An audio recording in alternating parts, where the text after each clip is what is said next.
श्री राम जय जय राम। श्री राम जय जय राम। श्री राम जय जय राम।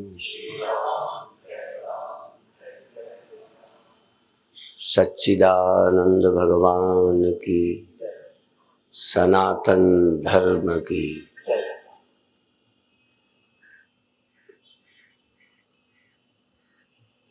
एक बार जब ब्रह्मलीन वामदेव जी महाराज का शरीर छूटा तो वृंदावन में सब संत इकट्ठे हुए। तो एक रामायण के विद्वान राम किंकर जी वामदेव जी के विषय में बोले। बहुत बार संतों के जीवन में देख करके भी कुछ दूसरों को गलतफहमी होती है। तो पूज्य वामदेव जी के लिए उन्होंने कहा कि उस विरक्त संत जिसने कुटिया नहीं बनाई, जिसने पैसे को हाथ नहीं लगाया, जिन्हें शिष्य बनाने में भी कोई रुचि नहीं रही, जो कभी कुछ संतों को छोड़कर कभी पढ़ाते नहीं थे, वो सभाओं में क्यों घूम रहे हैं। तो उन्होंने वामदेव जी महाराज के लिए ये कहा कि जैसे राम सुविधा का सामान छोड़कर, विलासिता का सामान छोड़कर, घर छोड़कर जंगल गए, ये सबको मालूम है, पर धनुष बाण हाथ पर लेकर गए। तो राम से पूछा जा सकता है कि भाई ऐसा क्यों, मुनि वेश धर के आपको जाना था, साधु बन के जाना था, महात्मा बन के जाना था, तो ये कैसे? तो उन्होंने कहा कि महात्मा अपने सुख का त्याग कर सकता है, अपने सुख के लिए सब कुछ छोड़ दे, पर समाज के लिए जो करना हो उसका त्याग न करे। तो राम ने कहा ये धनुष बाण मैंने आत्म कल्याण के लिए नहीं, इस राष्ट्र की, समाज की, संस्कृति की रक्षा के लिए है, उसका त्याग कैसे कर सकता। तो इसी तरह से वामदेव जी महाराज परम विरक्त, इसलिए उनके नाम के साथ ही हम लोग बोलते थे विरक्त शिरोमणि। यूं तो कई बार नंगे नूंगे रहने पर भी हम विरक्त समझते हैं, पर वामदेव जी महाराज को हम लोग विरक्त मानते। आम जनता तो बाहर के केवल त्याग को ही देखती है, पर हम उनके अंतर त्याग को भी देखते हैं। सारे देश के संतों को इकट्ठा करने के लिए आप ऐसे खड़े होते थे, वो तख्त में बैठे होते थे महात्मा, जो स्वामी जी से पढ़े वहां भी बड़े विनम्रता से सबको एक करते थे राष्ट्र के लिए। आज मुझे राम की भी याद आई। राम के दो गुरु,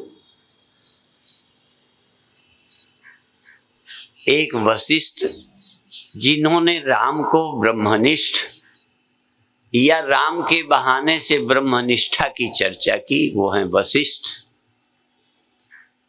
और उन्हीं ब्रह्मज्ञानी ब्रह्मनिष्ठ साक्षात प्रभु राम उनको ले जाकर राष्ट्र के लिए जंगल में ले गए, आतताइयों के वध के लिए। भीतर के राक्षसों का वध अध्यात्म से होता है, बाहर के राक्षसों का वध बुद्ध से सब नहीं माने, शंकराचार्य से नहीं माने, 9 गुरुओं से नहीं माने।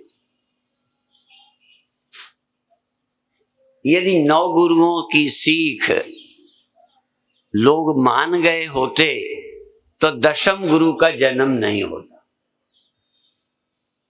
जैसे वामदेव जी ने चौथी अवस्था में जीवन के 3 समय आत्मचिंतन में बिताए, वृद्धावस्था का चौथा क्षण जब लोग प्रभु स्मरण में लगाते हैं तो उन्होंने राष्ट्र के लिए लगाया। ऐसे 9 गुरु आत्मचिंतन में, 9वें गुरु जी, 9वें गुरु जैसे सन्यासी को, संत को, पहुंचे हुए को, उनकी वाणी देखिए 9वें गुरु जी की, कोई राग नहीं, कोई द्वेष नहीं।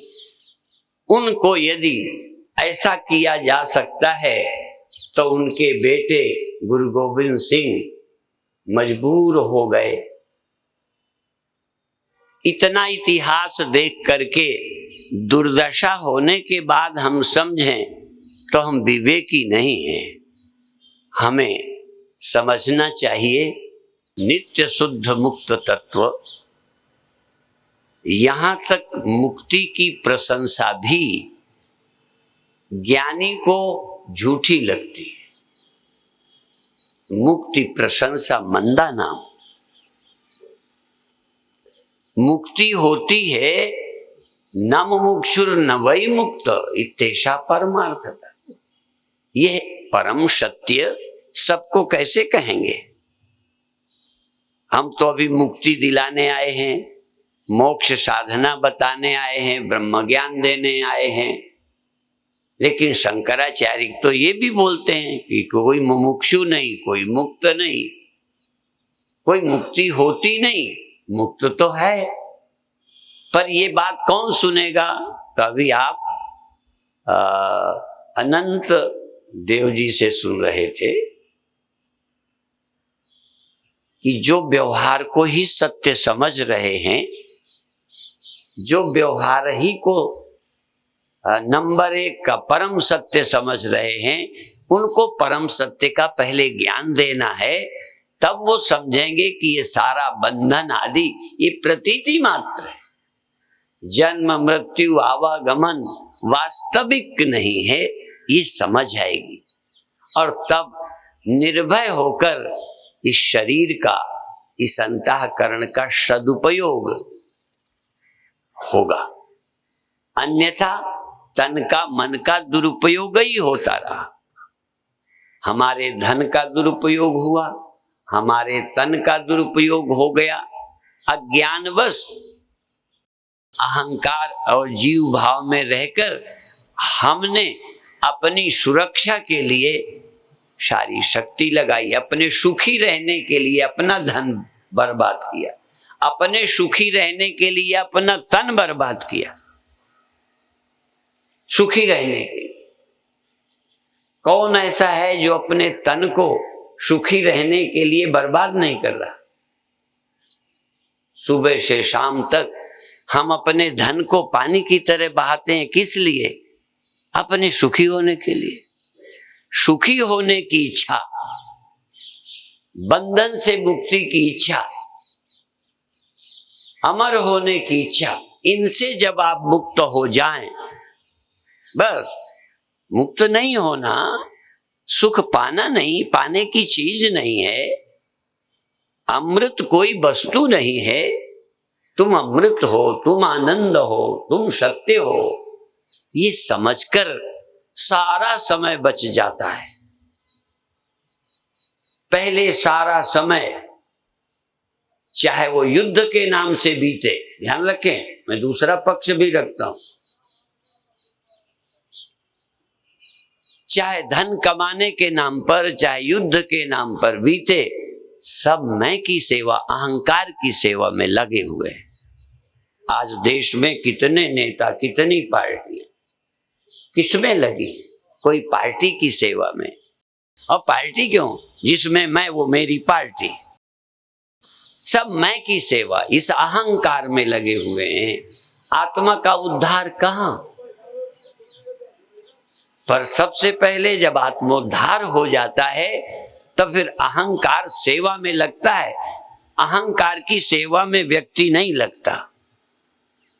ये अहंकार भी सेवा में लग सकता है, ये तन सेवा में लग सकता है, ये धन सेवा में लग सकता है, परमार्थ में लग सकता है। इसलिए संतों को कहते हैं जन परोपकारी आए। हम कैसे कहें परोपकार के लिए आए? हम तो पत्नी का भी उपकार नहीं करते, पत्नी को भी छोड़ देते, मेरे मन की ना हो। पत्नी पति को छोड़ देती है। हमारे अहंकार की पूर्ति नहीं हो, हमारे मन की पूर्ति नहीं हो, क्योंकि मन हमारा जीवन है, अहंकार अभी मेरा जीवन है, देह मेरा जीवन है। इसके लिए हम क्या नहीं करते, कौन सा पाप नहीं कर रहे? बाहर नहीं, अन्य देश वालों को नहीं, अन्य मजहब को नहीं, हम तो अपने मजहब वालों को नहीं बख्शते। कौन ऐसा मजहब है जिनकी आपस में लड़ाई नहीं? हिंदू हिंदू नहीं लड़ते, सिख सिख नहीं लड़ते, पति पत्नी नहीं लड़ते, बेटे बाप नहीं लड़ते। पर लड़ाई किस लिए? किस लिए युद्ध करें? आप देखिए, आपका युद्ध क्या अहंकार के लिए नहीं है, वासनाओं की पूर्ति के लिए नहीं है? बड़ी अच्छी बात है जब व्यक्ति पूर्ण सुलझ जाता है, उसके आदेश से युद्ध होने चाहिए। बहुत जगह वशिष्ठ लड़ने नहीं जाएंगे, सीधा शायद विश्वामित्र लड़ने नहीं जाएंगे, सीधा शायद कोई गुरु लड़ने नहीं जाएगा। वो तो मैं कौन से बुद्धि से सोचूं कि गुरु गोविंद सिंह जी महाराज सब कुछ देख करके युद्ध के लिए, संघर्ष के लिए तैयार हो गए। और तब भी सारा समाज एक नहीं हुआ, कई लोगों ने साथ नहीं दिया। कभी भी आप ज्ञानी की बात नहीं लोग सुनते।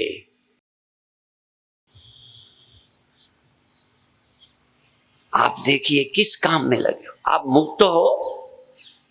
बस ये मंच पहले तुमसे पूछना चाहेगा, तुम मुक्त हो? तुम अहम से मुक्त हो, देहाभिमान से मुक्त हो, वासनाओं से मुक्त हो। तुम्हें अपने लिए धन नहीं चाहिए, अपने लिए युद्ध नहीं चाहिए, अपने लिए यहां तक अपने लिए स्वर्ग नहीं चाहिए, अपने लिए देह तक नहीं चाहिए, वो भी छोड़ने को तैयार हैं। इतना जब हो जाए तो फिर देह राष्ट्र के लिए चाहिए, धर्म के लिए चाहिए, समाज के लिए चाहिए। और जब तक है इसका धर्म में ही लगेगा, अधर्म में लगा ही नहीं सकता। अधर्म में तो वासनाएं लगाती है, अधर्म में तो स्वार्थ लगाता है। अज्ञानी का, अहंकारी का युद्ध कोई अपनी ही मान्यता के लिए होगा, अपनी नाक के लिए होगा। डॉक्टर का तो चीर फाड़ भी रोगी के लिए है, रोगी के खिलाफ नहीं है। असल में तो ज्ञानियों का युद्ध भी उनके भी भले में ही है, भले समझना है। यदि किसी आतताई को आप बुराई से मना करते हो, उसे समझ नहीं आएगा कि मेरे भले में है। एक बच्चे को बुराई से बचाते हैं, भटकने से बचाते हैं, मनमानी से बचाते हैं, उस बच्चे को अपना भला नजर नहीं आता। हमारे गुरुओं ने जो हमको रहत दी, सब सिखों को अच्छी नहीं लगती, सब सिखों को उसमें लाभ नहीं दिख रहा, जैसे नुकसान दिख रहा है। ऐसे ही हिंदू धर्म की मान्यताएं, ऐसा लगता है जैसे हमारे विकास रुक जाएगा, हम तो बर्बाद ही हो जाएंगे, क्योंकि हम कहाँ खड़े हैं। बहुत अच्छी बात थी कि जब हम वेदांत बोलें या अध्यात्म बताएं तो हमें ये भी पता हो लोग कहाँ खड़े हैं। बड़ी मजेदार बात है। यद्यपि जब मैं मंच पे आता हूं, मैं ये भूल जाता हूं कौन कहाँ खड़ा है। मैं जहां खड़ा हूं वहीं से बोलने लगता हूं। जब वो बोल रहे थे तो मुझे वो उपदेश अपने पे ही लागू होता नजर आया। चोर साधु लंपट ज्ञानी, जस आपन तो सौरो मानी। मुझे लगता है वेदांत से ही सबका भला हो जाएगा, तो मैं और बातें करता ही नहीं हूं, क्योंकि मुझे वेदांत के बाद इतना निष्फिकर निश्चिंतता मिली है, कहने का साहस भी मिला है, और लाभ हानि सब थोड़े थोड़े लगते हैं नंबर 2 में, पारमार्थिक मुझे कोई हानि नहीं लगती। आपको भी मैं चाहता हूं वहां खड़े हो जाओ, पर वहां खड़े होकर गुरु गोविंद सिंह जी महाराज जहां 9 गुरु खड़े थे, वहां खड़े थे, वो वहां खड़े थे, बल्कि वहां रहे हैं, उस अवस्था में रह के यहां आए हैं, शरीर में जन्म लिया है। कृष्ण भगवान ने जन्म लिया है। अब कृष्ण भगवान को भगवान में रहने के लिए थोड़ी जन्म लिया है, वो तो भगवान ही है। अब जन्म तो किस लिए लिया, तुम भी जरा देखो। भगवान कृष्ण ने शरीर पाया भोगों के लिए, अच्छा योगाभ्यास के लिए। भगवान कृष्ण को योगाभ्यास करना है। यदि भोग नहीं प्राप्त करना तो कृष्ण भगवान को योग भी प्राप्त नहीं करना। अब उनका जन्म औरों के लिए ही है, उनका आना औरों के लिए है। ऐसे गुरु गोविंद सिंह जी को योगाभ्यास क्या करना, जैसे जन्म से ही कई ऐसे आते हैं, उनका शरीर धारण करना ही औरों के लिए। अभी आप सोचो, आपका शरीर अपने काम में लगा है, अपने मोक्ष में लगा है, शायद मोक्ष में भी नहीं लगा, अभी तो भोगों में लगा है। पर बधाई के पात्र हैं जिनका समय, शरीर, मन और मंदिर जाना, संतों के पास आना मोक्ष के लिए। अभी सुन रहे थे ना सुबह, मुमुक्षुत्वम मनुष्यत्वम मुमुक्षुत्वम महापुरुष संश्रया। मोक्ष के लिए ही महापुरुष का आश्रय लें, मोक्ष के लिए ही प्रयास करें। तो भोगों के लिए प्रयास करें, ये एक, अर्थ धर्म काम इनके लिए प्रयास करें, ये एक बात है। और मोक्ष के अलावा कुछ नहीं चाहिए, ऐसी इच्छा लेके जो सुनते हैं बधाई के पात्र हैं। पर इतना काम जब हो जाए तो इसी जन्म में आप गुरु गोविंद सिंह हो सकते हैं। जब तुम्हारा कोई स्वार्थ न रह जाए। कृष्ण भगवान ने जन्म लिया हमारे लिए, तुम पहले अपने लिए जन्मे हो, पर जब तुम्हारा काम पूरा हो गया, मुक्त हो गए, अब क्या करोगे? इसीलिए एक नीति का श्लोक में बोला करता हूं,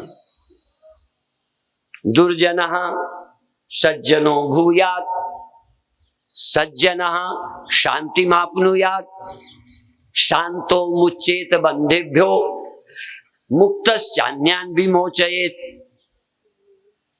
मुक्त औरों को मुक्त करे। जब कोई काम अपना नहीं रहा तो क्या करोगे? मक्खी मारोगे।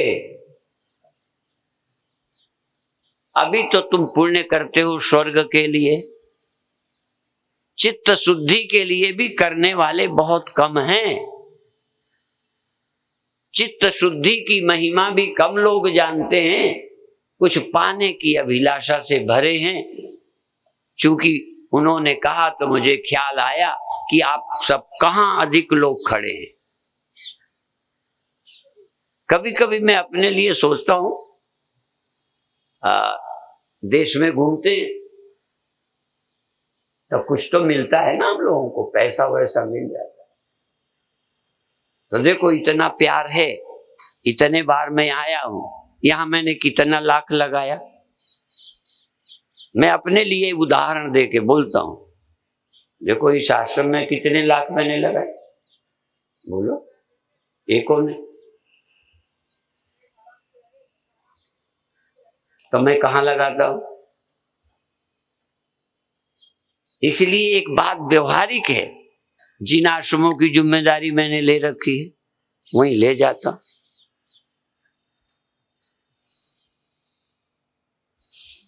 कहीं न कहीं देह जब तक है, जब तक हमारी कोई जिम्मेदारी लेते हैं वहां लगाते हैं। मैं विदेश तक जाता हूं, यदि वहां का कुछ होता है तो वहां विदेश में लगा आता हूं। कहां लाता हूं?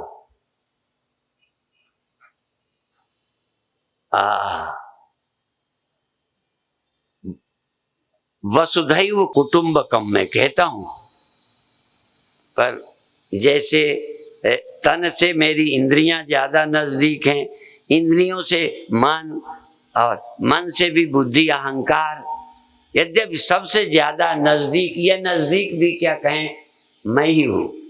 मेरे से नजदीक कोई और नहीं, आत्मा से। तो जैसे ये क्रम है नजदीकी का, धन भी मेरा है, पर तन से ज्यादा महत्व धन का नहीं है। यदि धन में आग लगे तो मैं तन को बचाऊं। अभी भी संन्यास ले लिया है, अभी भी यदि पैसा जाने जा रहा हो तो पैसा जाने दूंगा कि पैसे के लिए अपने को बर्बाद करूं। इसलिए धन भी मैं ही, मेरा ही है, तन भी मेरा ही है, मैं ही हूं। इसकी रक्षा अभी भी करता हूं, ठीक है, पर इतना ज्यादा आग्रह नहीं रहा, क्योंकि ये जाएगा, तन तो जाएगा, उसके लिए ज्ञान से राजी हुए हैं। ज्ञान से तैयार नहीं, तैयार हुए तो रोएंगे। यदि राजी नहीं हैं तो कर क्या लेंगे? आप बता दो, मैं आपकी सलाह मानूंगा। यदि इसको छोड़ने को राजी नहीं हो और आश्रम छोड़ने को राजी नहीं हो तो करेंगे क्या, ये बताओ? ले जाएंगे। इसलिए जीव दृष्टि से भी देखा कुछ चलता नहीं। मैं आजकल गुरबाणी पढ़ता हूं तो उसमें एक जगह है कि अपने हाथ में क्या है, कुछ नहीं, और एक जगह ये आया कि ब्रह्म ज्ञानी सब कर सकता है, सबका करता है। दोनों तरह के वचन है, दोनों बातें बड़ी समझने की है। तो अभी मैं, चूंकि ये वेदांत सम्मेलन है, उस दृष्टि को कि भाई तुम मुक्त हो जाओ, तुम मुक्त हो ये समझ जाओ, मृत्यु तुम्हारी नहीं, दुख तुम्हें कहाँ है, तुम किसके दुख को अपना समझे हो, किसे तुम मैं समझते हो, ये समझने के बाद ये बुद्धू नहीं बनो, बुद्ध बनो। ये समझने के बाद भी शरीर रहेगा। देखो भूख लगती है ना, चलो, और तो तुम्हारा भेद चला भी गया होगा संतों का, मेरा भेद इतना तो अभी भी है कि जब रोटी उठाता हूं ना तो तुम्हारे मुख में नहीं डालता। जब हम सुबह शाम को पंक्ति में बैठेंगे ना तो हमारे श्री महंत ज्ञानदेव सिंह जी पास में होंगे। रोटी तोड़ के मैं इनके मुंह में नहीं डालूंगा, अपने मुंह में डालूंगा, और महंत जी भी मेरे मुंह में नहीं डालते। ये व्यवहारिक भेद है, ये शरीर रहते कैसे जाएगा। लेकिन अहंकार से लगाकर देह और संसार तक, इस अहंकार में भी आत्मा की अहम बुद्धि नहीं रह गई। ना हम देहो हम आत्मेति समझ गए। व्यवहार में द्वैत रहते हुए भी वो पारमार्थिक द्वैत नहीं रह जाता। ऐसी निश्चिंतता प्राप्त कर लो। ज्यादा प्रैक्टिकल के चक्कर में हो तो मैं रोऊंगा कि मेरा भेद नहीं गया, मैं अभी अपने आश्रमों में बंधा हूं, और तो चलो आश्रम में नहीं बंधा, कई लोगों ने आश्रम नहीं बनाए तो देह में बंधे हैं, उसके मुंह में रोटी नहीं डालते, अपने मुंह में डालते हैं। बंधा हूं नहीं, इतना बंधन तो अभी भी है। इसकी भूख मालूम पड़ती है मन को और खाते, पर ये मन ही मेरा नहीं, ये मन ही मैं नहीं, मैं कुछ करता ही नहीं हूं, तुम करने वाले हो ही नहीं। 100% ये बात समझ आ जाए कि मैं करता नहीं हूं, मैं भोगता नहीं हूं, तब भी ये तो धर्म रहेंगे, लेकिन ये तुम्हारे नहीं लगेंगे। ऐसा समझने के बाद बहुत करना है, फुर्सत नहीं लेना। मैं रात रात यहाँ आया, अच्छा मैं सुबह ना आता तो क्या बिगड़ जाता, आ गया। देखो जिम्मेदारी समझता हूं मैं बहुत देश के सम्मेलन, इतना टाइम मैं किसी अपना इसलिए बोलता हूं कि जो मेरे चेले और मेरे लिए सम्मेलन करते हैं उनमें भी इतने दिन नहीं देता, इसमें देता हूं।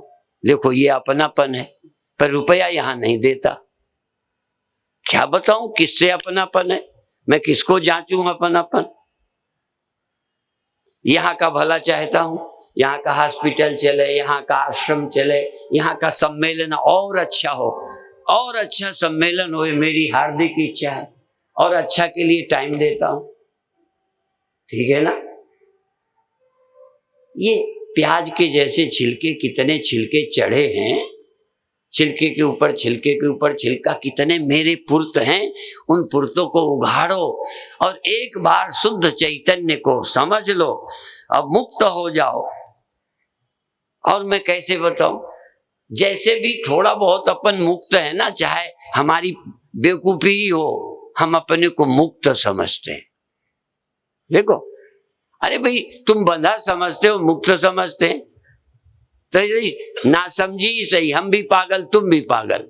तो बंधे समझना ठीक है कि मुक्त समझना ठीक, मर जाएंगे समझना ठीक है कि नहीं मरेंगे समझना। मेरी मान के ये मेरे धर्म है, ये मानने से लाभ है, या मेरे धर्म ये नहीं है, ये मानने से लाभ है। तो हम भी ज्ञानी हैं कि नहीं है, पागल ही सही थोड़ा बहुत, लेकिन हम ठीक पागल हैं, संतुष्ट हैं अपने पागलपन से। और पागलपन में और भी बातें देश की समाज की सोचते रहते हैं। देश की बुराई हमें अच्छी नहीं लगती, देश का पतन हमें अच्छा नहीं लगता, देश की संस्कृति, आपस में भाईचारा बिगड़े ये अच्छा नहीं लगता। अभी इस बार एक योजना बनाई है, जो मेरे प्रेमी सिख जन है उनकी इच्छा है कि टी सीरीज में मैं गुरुओं के विषय, गुरबाणी के विषय में बोलूं, सुखमनी साहब पर बोलूं, गुरु तेग बहादुर जी की वाणी पे बोलूं। आता जाता नहीं मेरे को, मेरा मन कर रहा है बोलूं। क्यों बोलूं? हम दूरी नहीं चाहते, हम अपने अंगों में, ये दो हाथों में न दूरी नहीं, पैर में दूरी नहीं, एक दूसरे का काम मिलके करते हैं। आंखें मेरी, पैर मेरे, चलने में एक दूसरे की सहायता, खाने में मुंह से चबाना है, हाथ उठा के डालता है, ऐसी एकता हाँ हम चाहते हैं। सारे देश के लोग इस राष्ट्र के लिए मिलकर काम करें, संस्कृति के लिए मिलकर काम करें और मुक्त होके करें। और शरीर जाए तो एक दिन जाएगा, नहीं जाएगा, सब जाता ही है, रहता क्या है। इसलिए एक संस्कृति रहे जिसने ब्रह्मज्ञानी बनाया।